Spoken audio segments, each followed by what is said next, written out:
kita masuk kepada pembahasan pertama mengenai biologi dan perkembangannya. Di sini sebelum dijelaskan lebih lanjut, saya akan sedikit menjelaskan tentang pengertian biologi.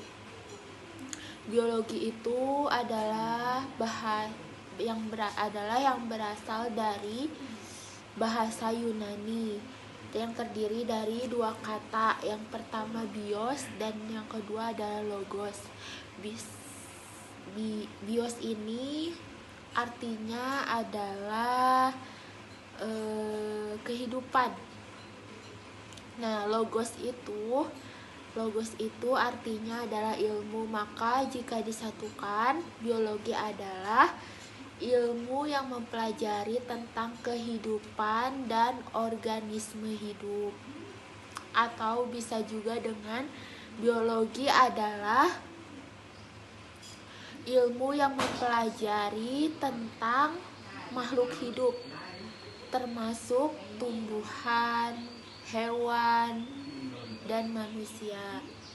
Contoh lain dari biologi juga bisa disebutkan, salah satunya adalah perkembangan dari balita menuju dewasa, lalu perkembangbiakan misalnya hewan kupu-kupu yang asalnya dari telur kepompong hingga menjadi kupu-kupu, dan seterusnya. Biologi perkembangan adalah cabang biologi yang mempelajari proses pertumbuhan dan perkembangan organisme pada tahap zigot. Sebagai ilmu yang mempelajari tentang seluk-beluk kehidupan, biologi modern memberikan peran strategis dalam meningkatkan kesejahteraan manusia. Yang pertama, peran biologi modern dalam dunia kedokteran yakni keberhasilan dokter mencegah dan menyembuhkan berbagai penyakit dengan cepat, tepat, dan didukung dengan peralatan yang lengkap.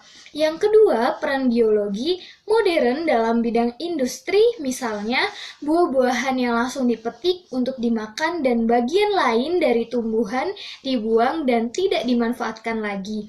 Namun, setelah ilmu biologi berkembang, khususnya cabang botani, taksonomi, biokimia, mikrobiologi, dan zoologi, manusia mampu mengolah dan memanfaatkan sampah atau bagian lain yang tidak dimanfaatkan menjadi sesuatu yang digunakan sebagai bahan baku industri. Akan tetapi, biologi modern selain memberikan manfaat atau dampak positif juga memberikan dampak negatif.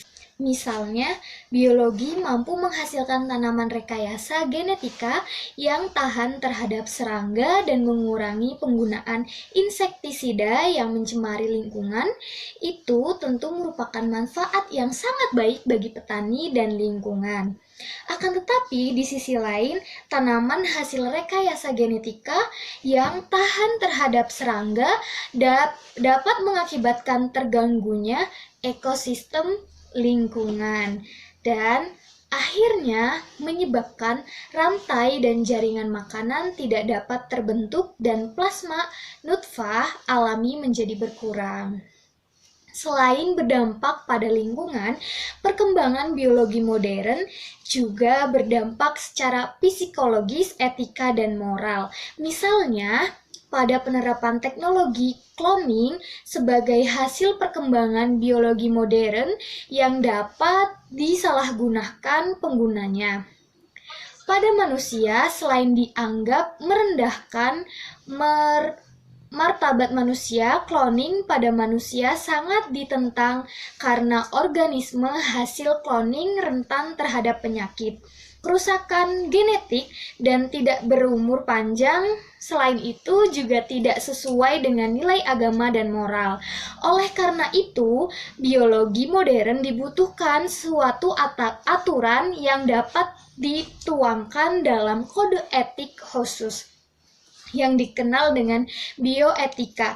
Menurut Vyacheslav van Raesel-Potter, bioetika merupakan suatu disiplin keilmuan yang baru yang merupakan kombinasi antara pengetahuan hayati biologi dengan pengetahuan sistem nilai manusia. Sedangkan Bioetika menurut FABL dalam Bentrans 2009 adalah studi interdisipliner tentang problem-problem di bidang biologi dan dampaknya pada masyarakat luas, serta sistem nilai saat ini dan masa mendatang. Bioetika di Indonesia bertujuan untuk memberikan pedoman umum etika bagi pengguna dan pengelola sumber daya hayati dalam rangka menjaga keanekaragamannya dan pemanfaatannya secara berkelanjutan. Pemanfaatan daya sumber hayati tidak boleh menimbulkan dampak negatif terhadap harkat manusia, perlindungan, dan penghargaan hak-hak asasi manusia serta lingkungan hidup. Penelitian, pengembangan, dan pemanfaatan sumber daya hayati harus memiliki keuntungan maksimal bagi kepentingan manusia dan makhluk hidup lainnya, serta meminimalkan kerugian yang mungkin terjadi. Bismillahirrahmanirrahim. Saya Ananda Pirajakiyah. Di sini saya akan menjelaskan bagaimana perkembangan biologi ditinjau dari ilmu pengetahuan Islam. Ilmu dalam Islam memiliki posisi dan peran yang sangat penting. Dalam Al-Quran dan Al-Hadis banyak sekali yang menyampaikan bahwa sebagai umat Islam kita harus bisa mempelajari, menguasai dan mengamalkan ilmu.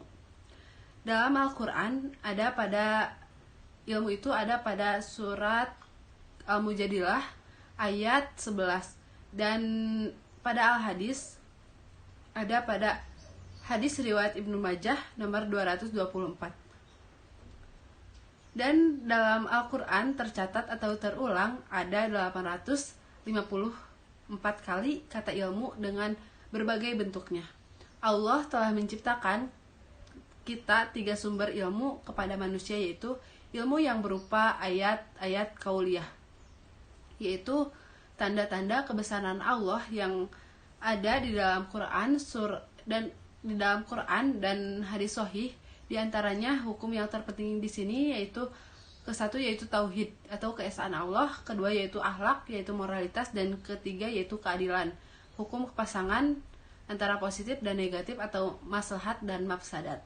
Kedua yaitu ilmu yang berupa ayat-ayat kauniyah, yaitu tanda-tanda kebesaran atau ayat-ayat Allah yang ada di jagat raya atau kosmos.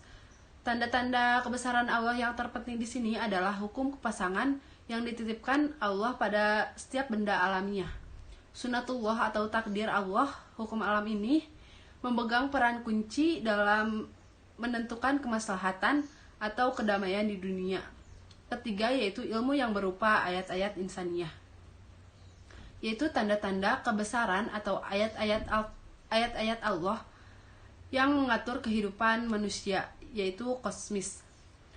Hukum yang terpenting di sini adalah hukum kepasangan, yaitu antara iman dan Islam, sehingga bisa selamat dan aman. Di sini yaitu bagaimana kita menyeimbangkan potensi positif dan negatif dengan cara menciptakan keseimbangan atau keadilan sosial. Ayat kauniyah dan insaniyah Allah telah menjelaskan dalam Quran surat Al-Fussilat ayat 53. Allah mengatakan, "Dan aku akan menciptakan berbagai makhluk dan juga materi yang ada di alam dan di bumi ini serta yang ada di diri manusia untuk meyakinkan bahwa Al-Quran itu adalah yang benar dari semua sumber ilmu pengetahuan." Selanjutnya yaitu posisi biologi. Posisi biologi di dalam Islam ada 3 objek yang sering kita pelajari, yaitu ke-1 yaitu tumbuhan, kedua hewan, dan ketiga manusia. Ke-1 yaitu tumbuhan. Di sini ada ayat Al-Quran yang menjelaskan tentang bagaimana biologi atau tumbuhan dipelajari oleh umat Islam. Itu ada pada surah Al-An'am ayat 99. Allah Subhanahu wa taala mengilustrasikan atau menciptakan air yang turun dari langit kemudian sampai di bumi, dan dari air itu terjadilah tumbuh-tumbuhan. Salah satunya yaitu tumbuhan mayang kurma, zaitun, dan delima. Dan ketiga itu ada pada surah Al-An'am ayat 99. Dan Allah mengatakan bahwa delima dan zaitun itu ada kemiripan dan juga ada yang tidak. Serta para ilmuwan Islam mengkaji bahwa zaitun dan delima itu dalam ilmu biologi atau taksonomi itu ada sebuah perbedaan dan ada sebuah kesamaan. Kesamaannya itu yaitu mengetahui mereka adalah memiliki kelas yang sama, yaitu magnoliopsida atau dicotyledone, yaitu memiliki keping dua atau memiliki dikotil.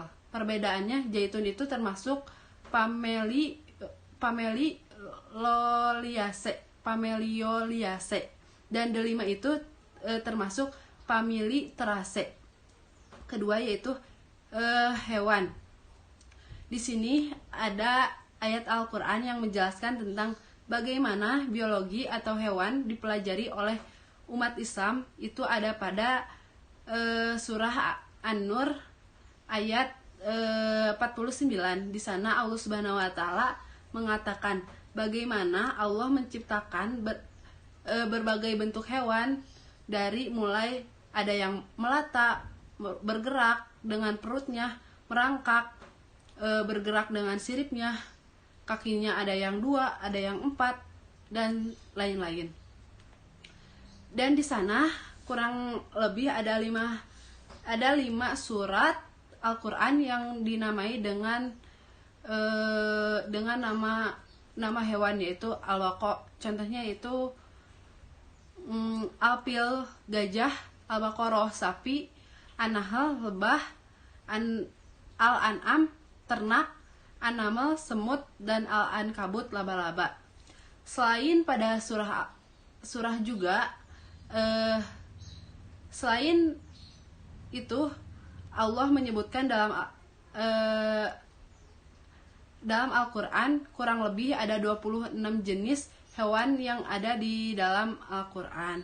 Ketiga yaitu manusia. Allah menjelaskan manusia dalam surah Al-Mu'minun ayat 12-14. Dalam ayat tersebut menjelaskan bagaimana proses terciptanya manusia dari awalnya yang merupakan